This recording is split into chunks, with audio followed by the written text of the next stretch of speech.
కొన్ని రాష్ట్రాలైతే లక్ష నుంచి 1.5 కోట్ల రూపాయలు ఈ పథకం కింద కేంద్ర ప్రభుత్వం నుంచి జల్ జీవన్ మిషన్ తీసుకున్నాయి. 1,1,17,1.5 కోట్లు.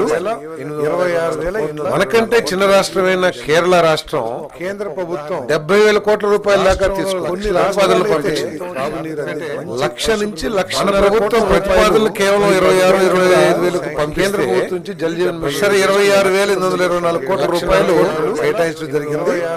దానికంటే చిన్న రాష్ట్రమైన కేరళ రాష్ట్రం కేంద్ర ప్రభుత్వం 70,000 కోట్ల రూపాయల దాకా కంటే ప్రతిపాదనలు పంపించింది. అందరూ మాట్లాడుతూ ఉన్నారు, ఏం జరిగింది, ఏ నష్టం జరిగింది. ప్రతిపాదనలు కేవలం 26 రాష్ట్రాలు కనుక పంపించినట్లయితే 26,824 రూపాయలు లక్షలాది మంది ప్రజలు పరిశుభ్రమైన చిన్న రాష్ట్రమైన కేరళ రాష్ట్రం దూరం అయ్యారనే విషయాన్ని 70,000 కోట్ల రూపాయల దాకా కంటే దీనికి సంబంధించి మాట్లాడుతూ ఉన్నారు, ఏం జరిగింది, ఏ నష్టం జరిగింది. ప్రతిపాదనలు కేవలం 26 రాష్ట్రాలు కనుక పంపించినట్లయితే అనుభవ రహిత 26,824 రూపాయలు లక్షలాది మంది ప్రజలు స్టార్ట్ ఇప్పటి వరకు కూడా పనులు ప్రారంభించని దూరం అయ్యారనే విషయాన్ని 25% కంటే తక్కువైన పనులు మాట్లాడుతూ ఉన్నారు, ఏం జరిగింది. 44,195 పనులు, వాటి విలువ 11,400 కోట్ల రూపాయలు.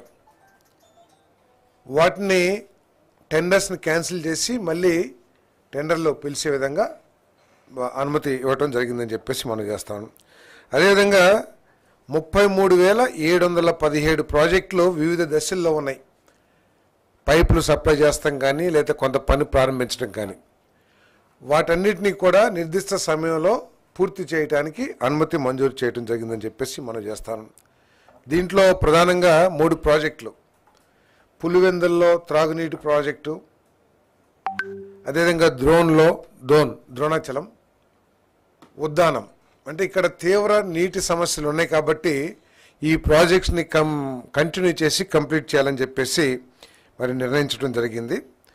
అదేవిధంగా అస్తవ్యస్తంగా ప్లాన్ చేయబడ్డ జల్ జీవన్ మిషన్ పనులన్నింటినీ కూడా పునః పరిశీలించి అక్కడి ప్రజల అవసరాల కోసం, తర్వాత ఒక సస్టైనబుల్ నీటి వనరుల్ని పరిశీలించి భవిష్యత్తులో ఎటువంటి సమస్య రాకోకుండా ఈ ప్రాజెక్టుల్ని మళ్ళీ తిరిగి ఎస్టిమేట్ చేయడానికి లేదా డిజైన్ చేయడానికి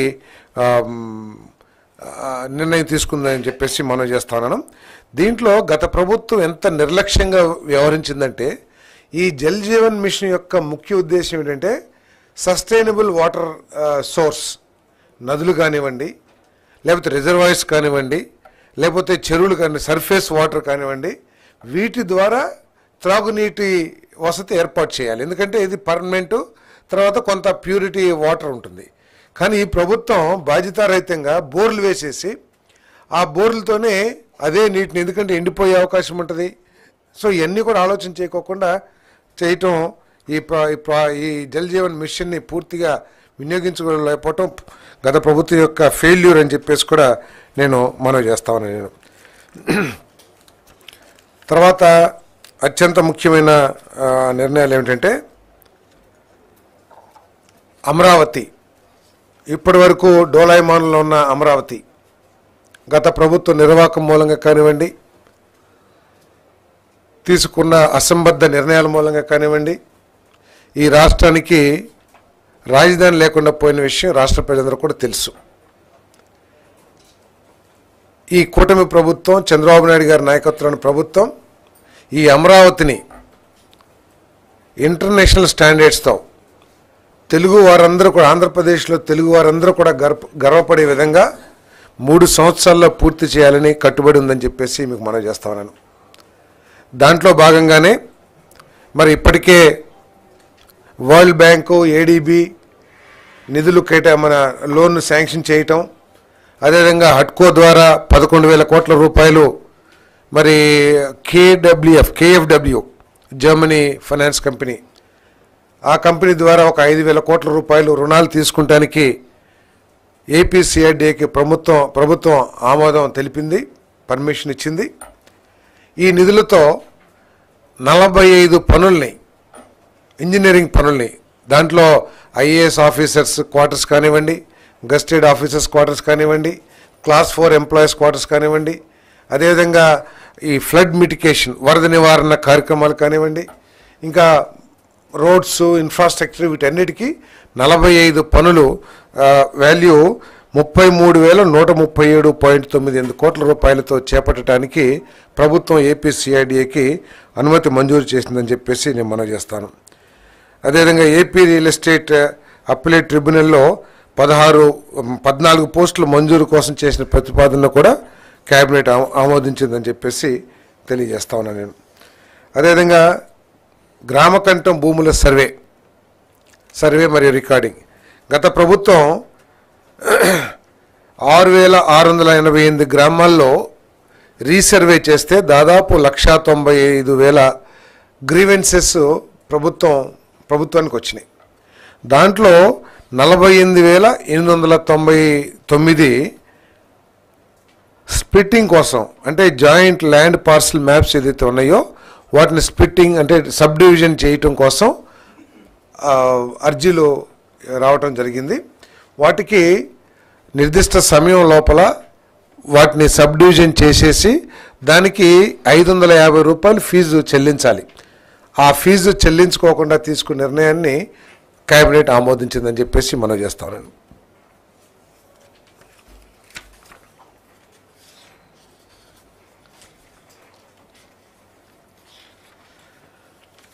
అదేవిధంగా చిత్తూరు జిల్లా శాంతిపురం మండలం తమ్మిగానిపల్లిలో ఎల్పి నెంబర్ 436 కింద నూతన కృషి విజ్ఞాన కేంద్రాన్ని స్థాపించడానికి 50.21 ఎకరాల ప్రభుత్వ భూమిని రిజిస్ట్రార్ ఆచార్య ఎన్జి రంగాకి బదలాయించడం జరిగింది. జిఓఎంఎస్ నెంబర్ 571 డేటెడ్ 14/9/2012 ప్రకారం సాధారణ షరతులకు లోబడి ఉచితంగా బదిలీ చేసే ప్రతిపాదనని కేబినెట్ 9/2012 ప్రకారం సాధారణ షరతులకు లోబడి ఉచితంగా బదిలీ చేసే ప్రతిపాదనని కేబినెట్ ఆమోదించింది. అదేవిధంగా ఈఎస్ఐ కోసం ఎంప్లాయీస్ స్టేట్ ఇన్సూరెన్స్ కార్పొరేషన్కు 5 ఎకరాల భూమిని జిఓఎంఎస్ నెంబర్ 571 అనుసరించి మరియు బిఎస్ఓ 24 నిబంధనలు అనుసరించి మార్కెట్ ధర 61,23,516 రూపాయలకు బదలాయించే ప్రతిపాదనను కూడా మంత్రిమండలి ఆమోదించిందని చెప్పేసి మనం చేస్తాను. అదేవిధంగా ఇటీవల వచ్చిన వరదల్లో విజయనగరం, ఏఎస్ఆర్ కాకినాడ, ఏలూరు, పశ్చిమ గోదావరి, కృష్ణా, ఈ గుంటూరు, బాపట్ల, పల్నాడు, ఎన్టీఆర్ జిల్లాల్లో 38/20/24 తదుపరి వరద ముంపునకు గురైన ప్రాంతాల రైతులకు రుణాలు రీషెడ్యూల్ చేయడానికి పర్మిషన్ 50,000 లోపు మంజూరు చేయబడిన రుణాలపై ఇండియన్ స్టాంప్ యాక్ట్ ప్రకారం ఏదైతే ఫీజు చెల్లించాలో ఆ ఫీజుకి ఎగ్జంప్షన్ ఇవ్వడం జరిగిందని చెప్పేసి కూడా డ్యూటీ చెల్లి మరియు రిజిస్ట్రేషన్ చట్టంకు లోబడి యూజర్ ఛార్జీలను మినహాయించడానికి మరియు రుణాలని రీషెడ్యూల్ చేయడానికి కొత్త రుణాల మంజూరు ఇప్పటికే ప్రభుత్వం జారీ చేయబడిన ఉత్తర్వులు జిఓఎంఎస్ నెంబర్ 235 రాటిఫై చేస్తూ మంత్రిమండలి ఆమోదం తెలిపింది. ఈ ఉత్తర్వులు 31/3/2025 వరకు అమల్లో ఉండే విధంగా చేసిన ప్రతిపాదనకు మంత్రిమండలి ఆమోదం తెలిపింది. అంటే మొన్న నష్టపోయిన రైతులు రుణాలు రీషెడ్యూల్ చేసుకుంటానికి లేదా కొత్త రుణాలు తీసుకోవడానికి స్టాంప్ డ్యూటీ కట్టాల్సిన అవసరం ఉంటుంది. ఆ స్టాంప్ డ్యూటీ నుంచి మినహాయింపు చేయడం జరిగిందని చెప్పేసి మనం చేస్తాను. అదేవిధంగా 24-25 ఏడాదిలో కొనసాగుతున్న వరి సేకరణ కార్యకలాపాలకు అనుగుణంగా ఆంధ్రప్రదేశ్ స్టేట్ కోఆపరేటివ్ మార్కెటింగ్ ఫెడరేషన్కి 1000 కోట్ల అదనపు రుణాన్ని జాతీయ సహకార అభివృద్ధి సంస్థ నుండి పొందేందుకు గాను ప్రభుత్వ హామీని పొడిగించడంతో పాటు నేషనల్ కోఆపరేటివ్ డెవలప్మెంట్ కార్పొరేషన్ నుండి రాష్ట్ర పౌర సరఫరాల కార్పొరేషన్ లిమిటెడ్కు బదిలీ చేసేందుకు చేసిన ప్రతిపాదన మంత్రిమండలి ఆమోదం తెలిపింది. దీని మూలంగా ఎప్పుడూ లేని విధంగా కొంతమంది రైతులకు ధాన్యం సరఫరా చేసిన 6-7 గంటల్లో కూడా సొమ్ము చెల్లించిన ప్రభుత్వం ఈ కూటమి ప్రభుత్వం అని చెప్పేసి మనం చేస్తా ఉన్నాను. నేను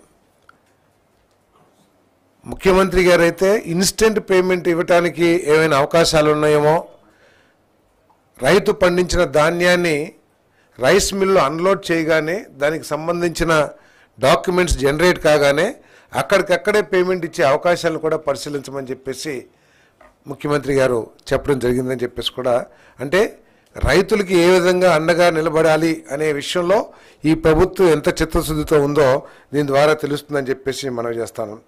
రాష్ట్ర విభజన చట్ట ప్రకారం తెలంగాణ రాష్ట్రానికి బదలాయించబడిన ఎగ్జిక్యూటివ్ ఇంజనీర్ మార్కెటింగ్ రమేష్ కుమార్ని, అంటే ఈ తెలంగాణ ఎగ్జిక్యూటివ్ ఇంజనీర్ పోస్టు తెలంగాణకి కేటాయించబడింది, ఎస్సీ పోస్ట్ ఏమో మన రాష్ట్రానికి కేటాయించబడింది. వారి రిటైర్మెంట్ 36/26 వరకు కొనసాగే విధంగా సూపర్ న్యూమరీ పోస్ట్ క్రియేట్ చేసేందుకు చేసిన ప్రతిపాదన మంత్రిమండలి ఆమోదించింది. జలవనరుల శాఖ మరి package number 3, package number 5A కింద పోలవరం లెఫ్ట్ మెయిన్ కెనాల్లో ఈ ప్యాకేజెస్కి రీటెండర్ పిలవటం జరిగింది. ఈ రీటెండర్ పిలిచే సమయంలో ఏదైతే జ్యుడిషియల్ రివ్యూకు సంబంధించిన జడ్జి గారు ఉన్నారో ఆయన కాలపరిమితి పూర్తయిపోవటం, తర్వాత ఈ పని అర్జెన్సీ కానివ్వండి లేకపోతే అసెంబ్లీకి ఈ చట్టాన్ని రద్దు చేసే ప్రతిపాదన వెళ్ళిన తర్వాత ఈ టెండర్లు పిలవటం జరిగింది. వాటిని కూడా మరి ఆ ప్రతిపాదనని కేబినెట్ ఆమోదించిందని చెప్పేసి మనం చేస్తాను. అదేవిధంగా హంద్రీనీవా సుజల సెవెంతి 2 కింద పొంగునూరు బ్రాంచ్ కెనాల్కి 75.075 నుంచి 189.880 వరకు ఉన్న నిధుల్లోనే, అంటే ఇంతకుముందు శాంక్షన్ కాబడ్డ ప్రాజెక్ట్ అమౌంట్లోనే సీసీ అంటే నీళ్లు ఇంకిపోతున్నాయని చెప్పేసి ఆ కెనాల్కి లైనింగ్ చేయాలని చెప్పేసి ప్రతిపాదనని మళ్ళీ టెండర్లు పిలిచే అవసరం లేకోకుండా పాత రేట్ల ప్రకారమే, పాత నిబంధనల ప్రకారమే ఈ ఈ లైనింగ్ చేయటానికి ఆమోదం తెలపడం జరిగిందని చెప్పేసి మనం చేస్తాను. జూలై కల్లా ఈ పనులు పూర్తి చేయడం కోసం ఈ నిర్ణయం తీసుకోబడటం జరిగింది. ఈ సీసీ లైన్ పనులకు ప్రతిపాదించిన 480.22 కోట్లు నిధుల వినియోగాన్ని అందుబాటులో ఉన్న 1929 కోట్లు, అంటే ఆ ప్రాజెక్టు కేటాయించబడిన నిధుల నుంచే ఉపయోగించడం జరుగుతుందని చెప్పేసి తెలియజేస్తూ మరి పరిపాలన ఆమోదం కోసం చేసిన ప్రతిపాదనలకు మంత్రిమండలి ఆమోదం తెలిపింది.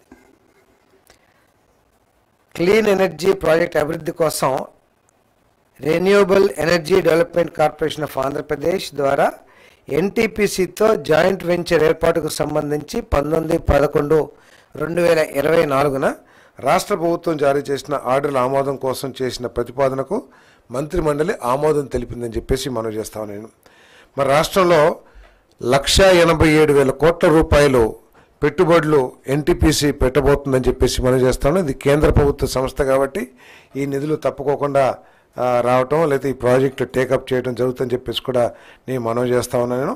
మరి దీంతో రాష్ట్రానికి 20,620 కోట్ల ఆదాయం లభిస్తుందని చెప్పేసి కూడా మనం చేస్తూ 1,06,000 ఉపాధి అవకాశాలు ఈ ప్రాజెక్టు ద్వారా లభించబోతుందని చెప్పేసి మనం చేస్తాను.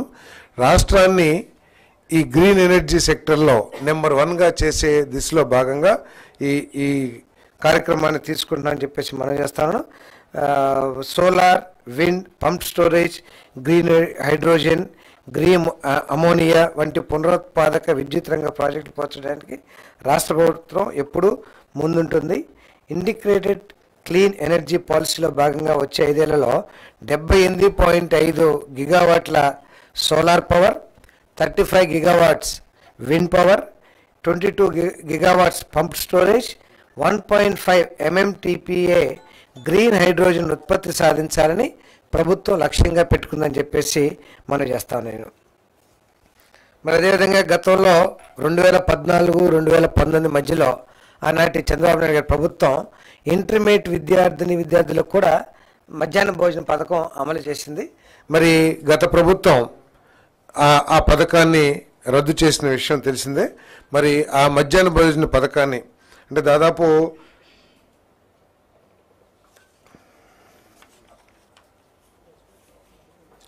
475 గవర్నమెంట్ జూనియర్ కాలేజెస్లో మొదటి ఏడాది 27.39 కోట్లు, రెండో ఏడాది 85.84 కోట్ల బడ్జెట్ అంచనాలతో 2024 డిసెంబర్ నుండి ఈ ఇంటర్మీడియట్ స్టూడెంట్స్కి మధ్యాహ్న భోజన సదుపాయం కలిపే కార్యక్రమాన్ని కేబినెట్ ఆమోదించిందని చెప్పేసి మనం చేస్తాను. 300 కాలేజీలు ఉన్నత పాఠశాల ప్రాంగణాలతో కలిసి ఉన్నాయి. అంటే ఇప్పటికే ఉన్న ఏదైతే కుకింగ్ ఏజెన్సీస్ ఉంటాయో వాటి ద్వారానే భోజన ఏర్పాట్లు చేయడం జరుగుతుంది. ఎందుకంటే అక్కడ ఆల్రెడీ కుకింగ్కి సంబంధించిన ఇన్ఫ్రాస్ట్రక్చర్ ఆల్రెడీ ఉంది కాబట్టి మిగిలిన 175 కాలేజీలకు సమీపంలోని స్కూల్స్ నుంచి పంపిస్తాం, లేకపోతే వాటికి ఏం అరేంజ్మెంట్ చేయాలో అవన్నీ కూడా చేస్తారని చెప్పేసి మనం చేస్తాను. ఈ పథకాన్ని పునరుద్ధరించడం మూలంగా 141 విద్యార్థులకి ఉపయోగం జరుగుతుందని చెప్పేసి మనం చేస్తాం. ఎందుకంటే ఈ కాలేజీల్లో గవర్నమెంట్ జూనియర్ కాలేజెస్లో పేద కుటుంబాలకు సంబంధించిన విద్యార్థులు ఎక్కువగా చదువుకుంటూ ఉంటారు. వాళ్ళ డ్రాప్ అవుట్స్ని తగ్గించడానికి, వాళ్ళ పాస్ పర్సంటేజ్ని పెంచడానికి, వారికి ఎడ్యుకేషన్ మీద ఇంకా ఎక్కువ ఇంట్రెస్ట్ కల్పించడానికి ఈ నిర్ణయం తీసుకున్న జరిగిందని చెప్పేసి మనం చేస్తాం. అదేవిధంగా ప్రభుత్వ జూనియర్ కాలేజీల ఫస్ట్ సెకండ్ ఇయర్ విద్యార్థులతో పాటు రాష్ట్రంలోని కస్తూర్బా గాంధీ బాలికా విద్యాలయాలు, ఏపీ మోడల్ స్కూల్స్, రెసిడెన్షియల్ విద్యా సంస్థలు మరియు హై స్కూల్ ప్లస్ విద్యా సంస్థలకు 32.45 కోట్ల వ్యయంతో 2025-26 విద్యా సంవత్సరం నుండి సర్వేపల్లి రాధాకృష్ణన్ విద్యార్థి మిత్ర కింద పాఠ్యపుస్తకాలు, వృత్తిపరమైన పాఠ్యపుస్తకాలు, పోటీ పరీక్షల మెటీరియల్స్, రికార్డ్ బుక్స్, నోట్బుక్లు కొనుగోలు చేసి సరఫరా చేసే ప్రతిపాదనకు మంత్రిమండలి ఆమోదం తెలిపింది. ప్రభుత్వ జూనియర్ కాలేజీలు కేవలం ఇంటర్ ఎడ్యుకేషన్కే పరిమితం కాగా ప్రైవేట్ జూనియర్ కాలేజెస్లో పోటీ పరీక్షలకి, జేఈఈ వీటన్నిటికీ కూడా కోచింగ్ ఇస్తున్న విషయం మనకు తెలిసిందే. మరి వీటి పట్ల ఈ కోచింగు తర్వాత ఈ జేఈఈ ఎగ్జామ్స్ పట్ల తల్లిదండ్రులు, గవర్నమెంట్ స్కూల్లో చదివే పిల్లల తల్లిదండ్రులు కూడా ఎక్కువగా ఇంట్రెస్ట్ చూపిస్తాం. దీని మూలంగా ఏంటంటే రాబోయే రోజుల నుంచి ఈ కాలేజీల్లో కూడా అదే విధానం, అంటే జేఈఈ ఎంట్రన్స్ టెస్టులకి కోచింగ్ ఇవ్వటం, లేకపోతే వాటికి కావాల్సిన మెటీరియల్ని ఇవ్వటం, స్పెషల్ క్లాసెస్ని చేయటం, ఇవన్నీ కూడా గవర్నమెంట్ కాలేజ్లో కూడా చేస్తామని చెప్పేసి మనం చేస్తాను. వాటికి కావాల్సిన కిట్స్ కూడా, వాటి తర్వాత ఎడ్యుకేషన్ మెటీరియల్ కూడా, ఎగ్జామ్ మెటీరియల్ కూడా అన్నీ కూడా ఈ స్టూడెంట్స్కి ఇచ్చే విధంగా ప్రభుత్వం చర్యలు తీసుకుంటుందని చెప్పేసి మనం చేస్తూ, మరి ముఖ్యంగా క్వాలిటీ ఎడ్యుకేషను, తర్వాత మోరల్, ఇవన్నీ కూడా పెట్టాలని చెప్పేసి ముఖ్యమంత్రి గారు morals, values, extra curricular activities, dignity of labour, holistic education వీటి కోసం కావాల్సిన కరిక్యులంను ఏర్పాటు చేస్తాం. కానీ అదేవిధంగా కోటేశ్వరరావు గారు, చాగంటి కోటేశ్వరరావు గారు ఎవరైతే అడ్వైజర్ ఉన్నారో వారితో ప్రత్యేకంగా ఈ మోరల్స్ మీద వీటి మీద కూడా ఉపన్యాసాలు ఇప్పించాలని చెప్పేసి కూడా ప్రభుత్వం నిర్ణయించింది. మన ముఖ్యమంత్రి గారు ప్రత్యేకంగా ఈ ఇంటిగ్రేట్ చేయాలని, అంటే మన అంగన్వాడీ ప్రైమరీ, అదేవిధంగా ప్రైమరీ హై స్కూల్ ఇంటర్మీడియట్, వీటన్నిటిని కూడా ఎక్కడో గ్యాప్ ఉంది, వీటన్నిటిని కూడా ఇంటిగ్రేట్ చేస్తూ వాల్యూ ఎడ్యుకేషన్ మన పిల్లలకి అందించాలి అనే లక్ష్యంతో మీరందరూ కూడా డిజైన్ చేయమని చెప్పేసి కూడా విద్యాశాఖని ఆదేశించడం జరిగిందని చెప్పేసి కూడా మనం చేస్తా ఉన్నాం.